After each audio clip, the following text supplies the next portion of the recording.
Mark Kimmitt's a retired U.S. Brigadier General and former U.S. Assistant Secretary of State, and he joins us now in the studio. General Kimmitt, great to have you back. Thank you. What is the administration doing here?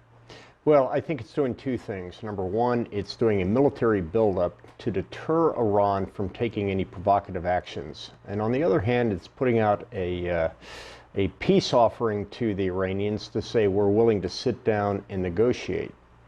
So we heard Brian Hook today on another network saying he's the U.S. envoy to Iran. We heard him saying that the U.S. is willing to negotiate a nuclear treaty with Iran. Is this a case of good cop, bad cop, or is he showing what's really in the Trump administration's hand here? Well, I think he's doing both. I mean, the good cop, bad cop, people have often said that the United States always and only uses military power for the purposes of trying to persuade other countries what to do. In this case, I think it's a logical use of both diplomacy, economic sanctions, and military threats to ensure that whatever the United States is trying to compel the Iranians to do, it is using all the tools available to them. So we know that, like you mentioned there, Trump is using a strong arm tactic to get the Iranians to the negotiating table.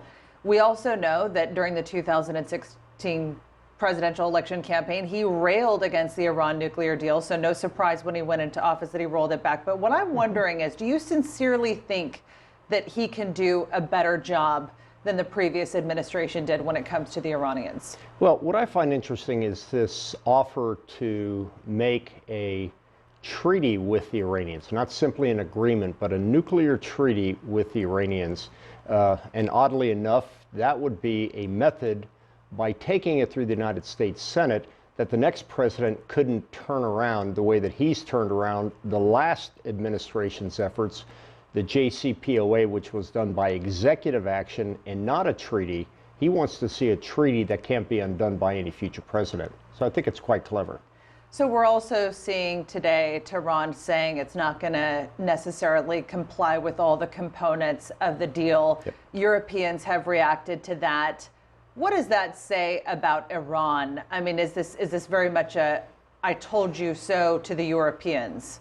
Well, I think what it's doing more than anything else is demonstrating to the United States that the Iranians are just not going to sit back and take the Americans at face value and do what the Americans say. What they're trying to do is go to other potential allies, potential friends, European allies that still want to stick with the JCPOA in order to try to turn Europe against the United States and get them on the Iranian side. I don't think it'll work.